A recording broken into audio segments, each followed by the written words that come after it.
class. Welcome in social science class.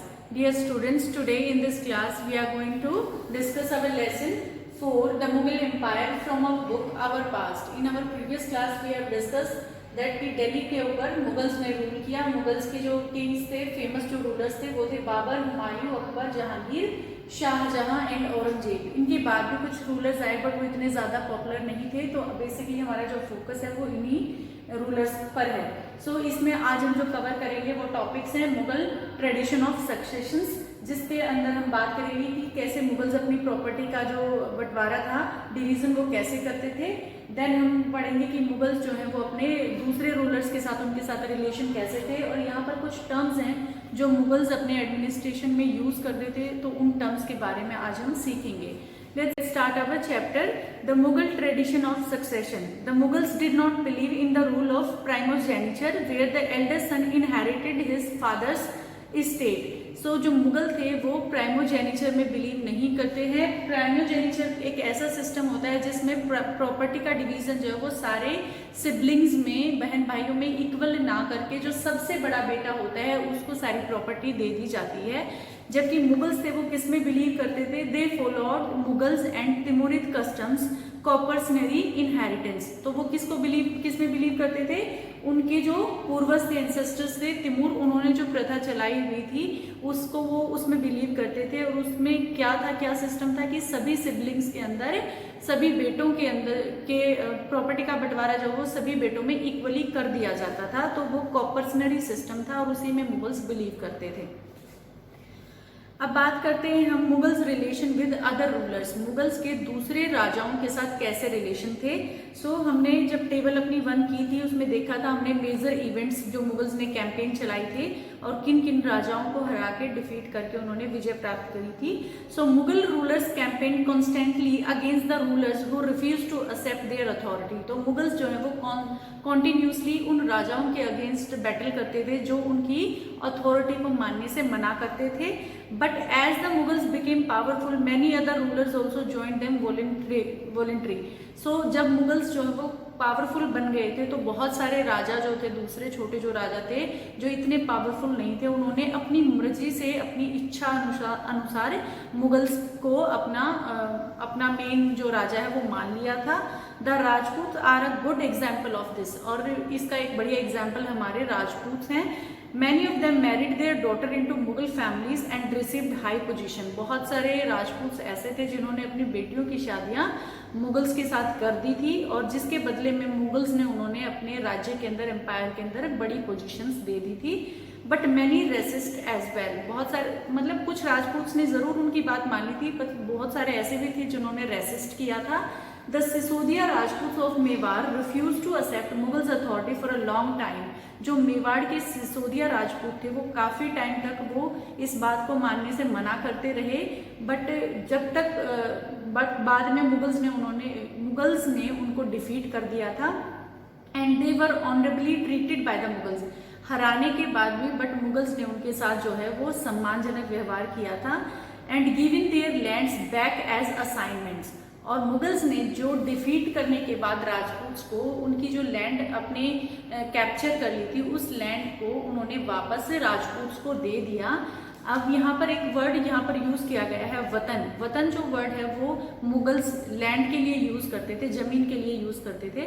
तो जो उन्होंने वापस कर दी उसको वतन जागीर का नाम दिया. वतन जागीर से यहाँ मतलब है कि हमने आपकी जो लैंड है उसको कैप्चर कर लिया था, विजय प्राप्त कर ली थी, बट हम इसको वापस आपको दे रहे हैं. तो अब आपको क्या करना है कि इसके ऊपर से हमें टैक्स देना होगा. ये जो है राजपूत ने ये बात मान ली थी. The careful balance between defeating but not humiliating their opponent enabled the Mughals to extend their influence over many kings and chieftains. और मुगल्स की इसी बात ने बहुत सारे राजाओं को और बहुत सारे सरदारों को प्रभावित किया था कि वो डिफीट करने के बाद भी ह्यूमिलिएट नहीं करते, मतलब अपमानजनक व्यवहार नहीं करते. वो उनकी जमीन उनको वापस कर देते थे और उनसे टैक्स वसूल लेते थे, बट ह्यूमिलिएट बिल्कुल नहीं करते थे, अपमान नहीं करते थे. But it was difficult to keep this balance all the time. But ये बैलेंस बनाए रखना हर किसी के बस में बात नहीं है. इसका ये एक एग्जाम्पल है कि औरंगजेब ने क्या किया था। हमने अपनी पिछली वाली क्लास में डिस्कस भी किया था कि Aurangzeb insulted Shivaji when he came to accept Mughals authority. जब शिवाजी जो है वो मुगल अथॉरिटी को मानने के लिए आए थे तो शिवाजी को बहुत ही ज़्यादा इंसल्ट का सामना करना पड़ा था। बट बाद में शिवाजी जो है उनकी कैद से फ्री हो गए थे और अपने आप को इंडिपेंडेंट किंग जो है इस्टेब्लिश कर लिया था। अब बात करते हैं हम अपने नेक्स्ट टॉपिक की, मनसबदार्स एंड जागीरदार्स। तो ये कुछ टर्म्स हैं जो मुगल्स अपने एडमिनिस्ट्रेशन में यूज करते हैं। As the empire expanded, the encompassed different region of the Mughal recruited diverse bodies of the people. जैसे जैसे मुगल्स का एम्पायर जो है वो बढ़ता चला गया, वो बहुत सारे राज्यों को डिफीट करके अपने टेरिटरी में ऐड करते गए, तो उनके साथ साथ उन्होंने अब उनको संभालने के लिए इतने बड़े एरिया को तो उनको कुछ रिक्रूटमेंट भी करनी पड़ी, कुछ ऑफिसर्स को रिक्रूट किया। From a small nucleus of Turkish nobles they expanded to include, पहले वो सिर्फ टर्की के जो लोग थे, जो उनके अपने जो लोग थे, उनको सिर्फ हायर पोजीशन देते थे। बट बाद में उन्होंने अब जैसे जैसे एक्सपैंड हो रहा था तो उन्होंने ईरानियन को, इंडियंस को, मुस्लिम्स को, अफगान्स को और राजपूत, मराठा और बहुत सारे अदर ग्रुप्स जो थे उन लोगों को भी उन्होंने अपने राज्य के अंदर अच्छी पोजीशन देना शुरू कर दिया था। So those who joined Mughals service were enrolled as mansabdar. So वो हर इंसान जिसको कोई सर्विस मिली है मुगल्स के अंदर, जिसको कोई पोजीशन मिली थी, तो उसको मनसबदार कहा जाता था। क्या कहा जाता था? Mansabdar. The term mansabdar refers to an individual who holds a मनसब। Mansabdar जिसके को कोई मनसब मिला हुआ है। अब मनसब से क्या मतलब है यहाँ पर? मीनिंग ऑफ पोजीशन और रैंक। कोई पद या कोई रैंक जब दी जाती थी मुगल्स के द्वारा किसी पर्सन को तो वो मनसब कहलाता था और मनसब मनसबदार कहलाता था। It was a grading system use by the Mughals to fix, ये एक ग्रेडिंग सिस्टम था फिक्स करने के लिए। इसमें क्या फिक्स हो जाती थी? Rank, salary and military responsibilities. जिसके पास जो मनसबदार होते थे उनको रैंक मिलती थी, सैलरी मिलती थी और मिलिट्री की कुछ रिस्पॉन्सिबिलिटीज भी मिलती थी।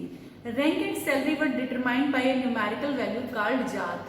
जैसे हम आज पैसे देखते हैं ना, किसकी सैलरी ज्यादा है, कौन हायर पोजीशन पर है, तो वैसे ही वहां पर एक न्यूमेरिकल वैल्यू यूज की जाती थी, जात। ये जात का मतलब है यहाँ पर जिसके पास जितनी जात होगी वो उतना ज्यादा सम्मान वाला होगा। जैसे कि आपके यहाँ पर जात रैंकिंग जो है हमारी बुक में वो बताया गया है एक एग्जाम्पल की। सपोज करो अगर किसी के पास 5000 जात है और किसी के पास 1000 जात हैं, तो जो जिसके पास 5000 है वो उसकी पोजीशन भी हाई होगी और उसकी सैलरी भी हाई होगी। तो यहाँ पर जात एक न्यूमेरिकल वैल्यू है।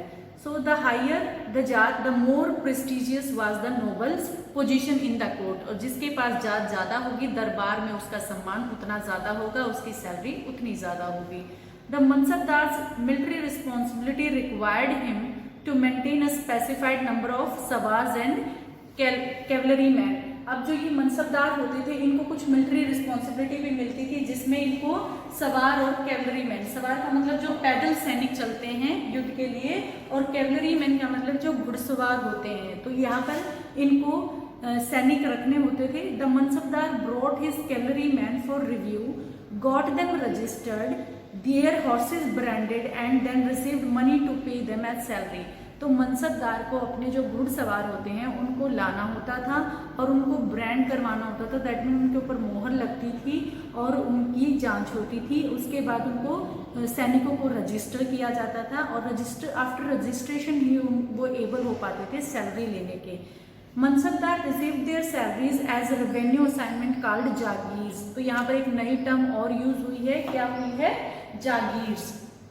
सो मनसबदार को जो सैलरी मिलती थी वो ऐसे कैश में सैलरी नहीं होती थी, उनको एक जमीन दे दी जाती थी, जागीर जिसको कहते हैं। उस जमीन के ऊपर जो भी पीजेंट्स एग्रीकल्चर लैंड है वहां से उनको जो रेवेन्यू मिलता है उस प्रोड्यूस से वो मनसबदार लेते थे और उसी से अपनी सैलरी और अपने सोल्जर्स को सैलरी वो देते थे। This is somewhat like iqtas. जब हमने लोदीज की बात करी थी तो वहां पर उन्होंने इक्ताज, दिल्ली सल्तनत में जमीन को इक्कत्स में बांट दिया जाता था और उसको संभालने वाला इक्कतदार या फिर मुफ्ती कहलाता था। तो ये सेम वैसी ही है, बट यहाँ पर एक डिफरेंस क्या है मुफ्ती से, यहाँ पर क्या डिफरेंस है? Most mansabdar did not actually reside in और एडमिनिस्ट्रेट देयर जागीर्स। खतजार जो थे मुक्तीज वो अपनी लैंड पर ही रहते थे, बट मनसबदार जो है वो वहां पर नहीं रहते अपनी जागीर में। They only had rights to revenue of their assignment which was collected for them by the servants.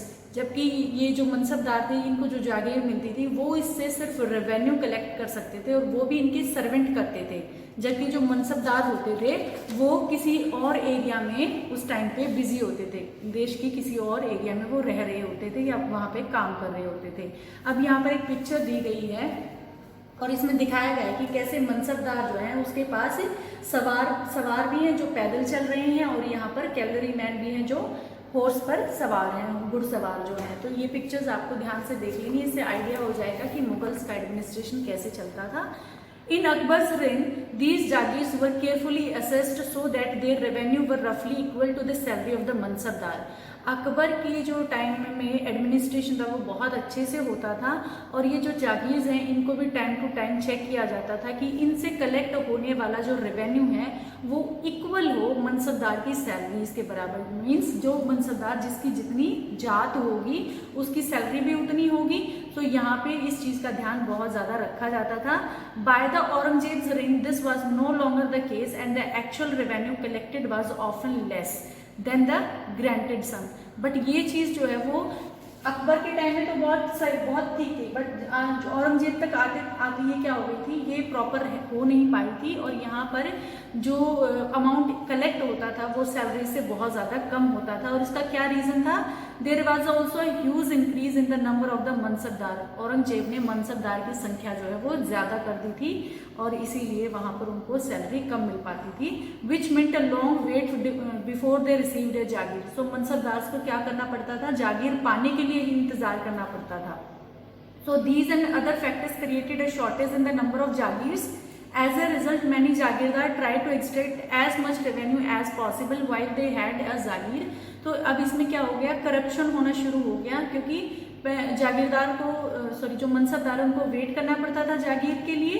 अब जब जैसे उनको जागीर मिलती थी तो उन्हें लगता था कि उन्हें ज्यादा से ज्यादा रेवेन्यू ले लेना चाहिए, क्या पता नेक्स्ट टाइम उनको जागीर मिले या ना मिले, कितना लंबा उनको वेट करना पड़े। So Aurangzeb was unable to control these developments in the last year of his reign and the peasantry therefore suffered tremendously. So ये जो औरंगजेब था ये अपने शासन के अंत के टाइम में इस चीजों को संभाल नहीं पाया और जिसकी वजह से पीजेंट्स को बहुत ज्यादा सफर करना पड़ा था।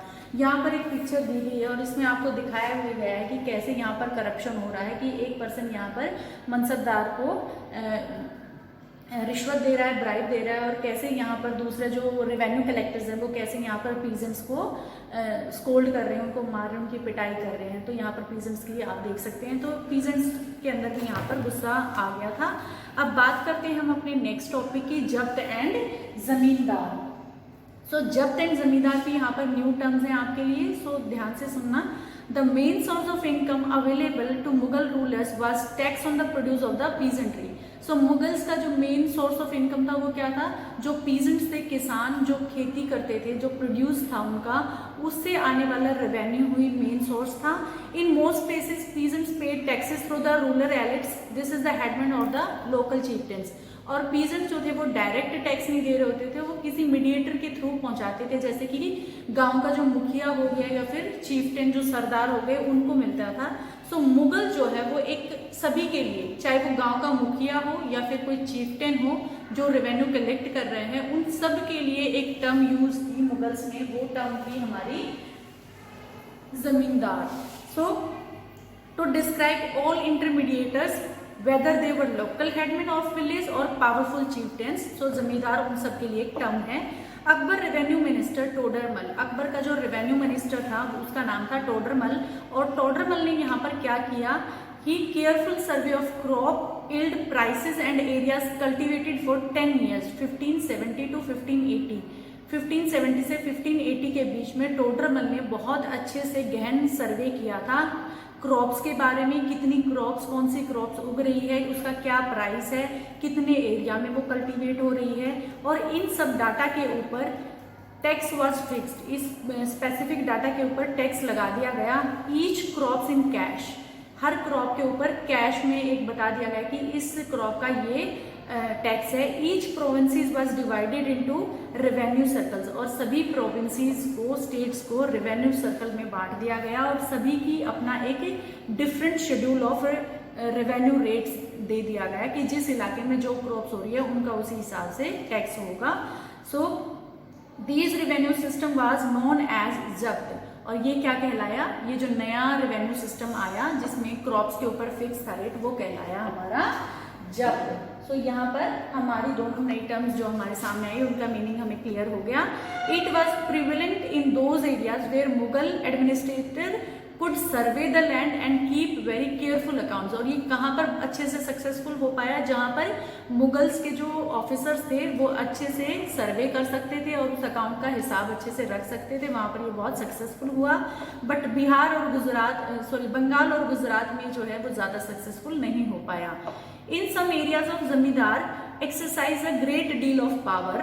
The exploitation by the Mughal administrator could drive them to the rebellion. अब आपने देखा था कि यहाँ पर कैसे पीजेंट्स को मार रहे थे, तो कई इलाकों में क्या हुआ, जमींदार जो है वो बहुत पावरफुल हो जाते थे और वहाँ पर अगर मुगल एम्परर अगर एक्सप्लॉइट करते, पीजेंट्स को ज़्यादा टैक्स वगैरह लेते, तो वो वहाँ पर विद्रोह की कंडीशन आ जाती थी। Sometimes zamindars and peasants of the same caste allied rebelling against the Mughal authority, और पीजेंट्स जो होते थे अगर वो जमींदार की सेम कास्ट के होते थे तो वो मिल के क्या कर देते थे, राजा के विरुद्ध अपना रिवोल्ट स्टार्ट कर देते थे। और these peasant revolt challenge the stability of the Mughals empire from the end of the 17th century. 17th century के एंड आते आते मुगल एम्पायर्स को की जो स्टेबिलिटी है उसको थोड़ा सा यहाँ पर संकट जो है वो इस तरीके के रिवोल्ट्स की वजह से हुआ।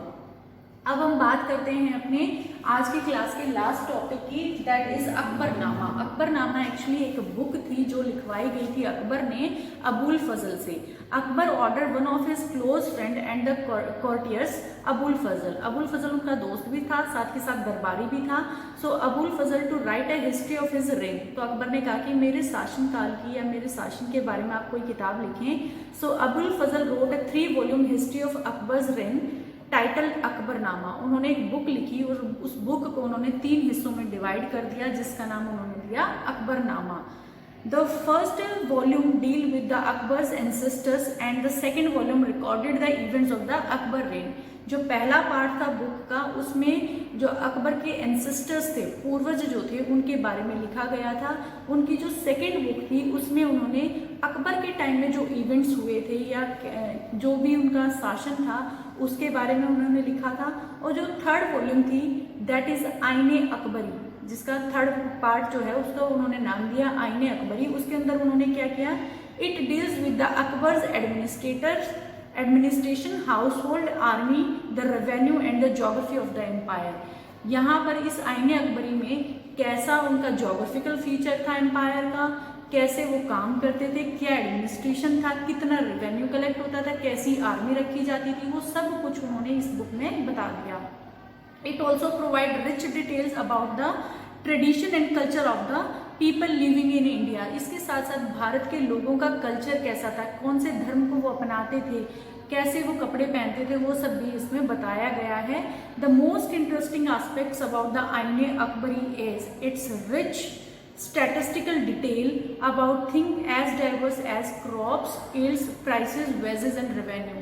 और आईने अकबरी की सबसे खास बात है इसका स्टैटिस्टिकल डाटा, जो कि आपको अबुल फजल ने 10 इयर्स का उन्होंने जो सर्वे किया था उसके बाद वो लेकर आए थे। वो डाटा था किसके बारे में, क्रॉप्स के बारे में, ज़मीन के बारे में, कितना प्रोड्यूस होता है, कितना एग्रीकल्चर लैंड से क्या प्रोड्यूस निकल के आ रहा है, किस क्रॉप के क्या प्राइजेस हैं, किसकी क्या सैलरी है, कितना टैक्स कहाँ से कलेक्ट होगा, ये सब उस आईने अकबरी की खास बात है। सो डियर स्टूडेंट्स, आज की क्लास में हम इतना करेंगे। Let's revise what we have done today. We have discussed about the Mughal tradition of succession, कैसे प्रॉपर्टी का उन्होंने बंटवारा किया, डिवाइड किया, और वो किसको फॉलो करते थे, कॉपर्सनरी को। ठीक है, उसके बाद मुगल्स के राजपूत के कैसे रिलेशन थे, उन्होंने पहले सिर्फ टर्कीज को अच्छी पोजीशन दी थी, बाद में उन्होंने दूसरे ग्रुप्स को, कम्युनिटी के ग्रुप्स को, के लोगों को भी हायर पोजीशन वो देने लग गए थे।